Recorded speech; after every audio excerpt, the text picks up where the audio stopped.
Политическа партия „Атака“ започва офанзива за събиране на подписи за референдум на тема "Иска ли българинът земеделската ни земя да се продава на чужденци след 1 януари 2014 година?"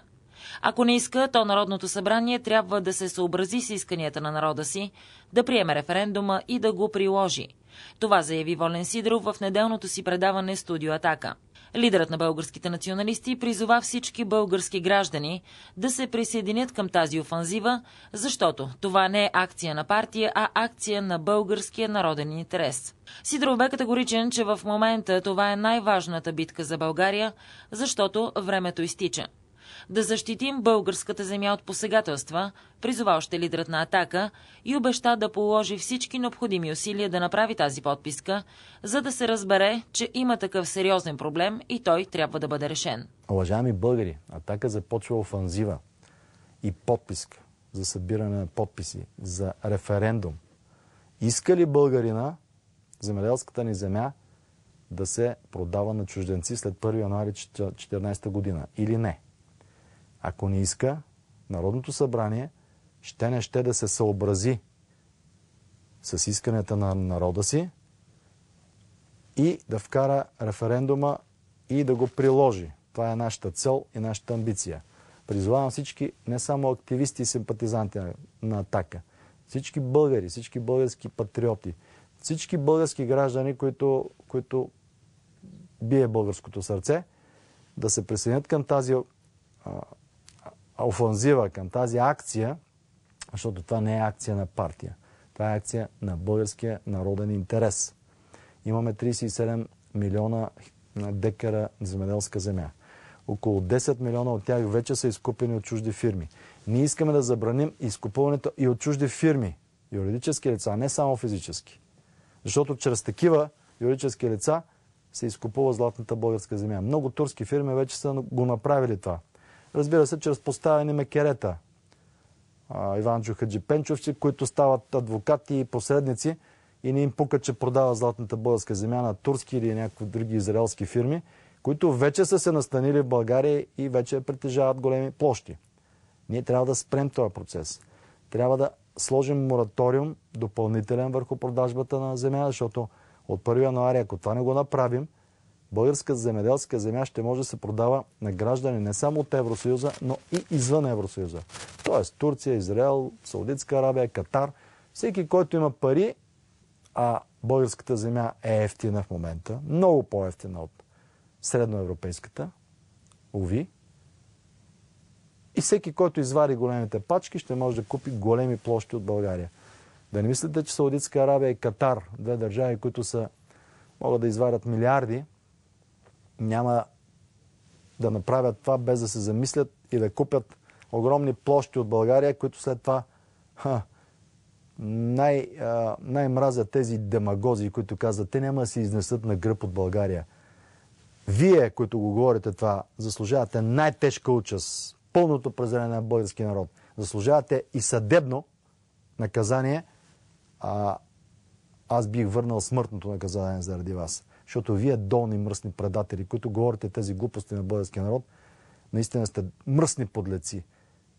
Те нямало да изнесат на гръб. Те няма да изнесат на гръб.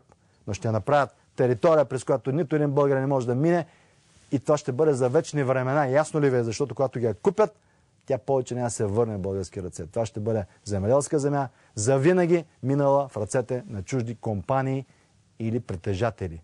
Тя става забранена за вас. Няма да може да минете. Ще ви застрелят, когато влезете там. Дали ще е някой арабски шейх или израелски мултимагнат или турски магнат, е все едно. Ще ви застрелят като кучета, когато влезете в собствената си земя, която вашите дядовци са напоявали с кръвта си. За това става дума. За тази акция, за тази офанзива, ние ще дадем всичко, абсолютно всичко от себе си. Ние от "Атака". Нужна е вашата подкрепа. Нужна е подкрепата на всеки един българин. Нужна е подкрепата на всеки един пълнолетен българин, който трябва да застане, да даде подписа си за тази подписка, за този референдум и да стане ясно, че ние, българите, няма да позволим нашата земя да бъде продадена. Или. Това е въпрос на живот и смърт, уважаеми българи. Ние го започваме. Отново ние. Отново аз съм начало. Казвам се Волен Сидеров. Не се казвам Бойко Борисов, Цветан Цветанов, Лютви Местан, Иван Костов, Сергей Станишев или Валери Симеонов. Казвам се Волен Сидеров. Стоя зад думите си, следвам ги и отново ще ви докажа, че това, което съм започнал в интерес на България, не може да го спре нито Боко, нито Цоко, нито някой друг мръсник, долен подлец или национален предател. Включете се в офанзивата за защита на българската земя. Това е нашата кауза. Това е вашата кауза. Това е каузата на всеки един българин. Това не е партийна кауза. Това не е политическа кауза. Това е национално дело. Това е национално дело. Това е нещо, в което всеки един българин трябва да се включи, а ако ще, камъни да валят от небето. Нашата задача, българи, след следващите месеци е да направим всичко възможно, да накараме тези тепегьози и в парламента, и в правителството, и извън правителството, и в президентството, и навсякъде, които сега мърморят, че това не можело да стане, да се уверят, че може да стане, защото няма такова нещо, като българския народ да го пожелае и да не може да стане в България. Тук няма Брюксел, тук няма Вашингтон, Москва, Анкара. Тук има България и българска земя. Трябва да я защитим. Това е нашето дело и следващите месеци ние ще вложим всички усилия възможни, за да направим тази подписка, да направим тази рекламна, ако щете, кампания, за да се разбере, че има такъв проблем. И той трябва да бъде решен.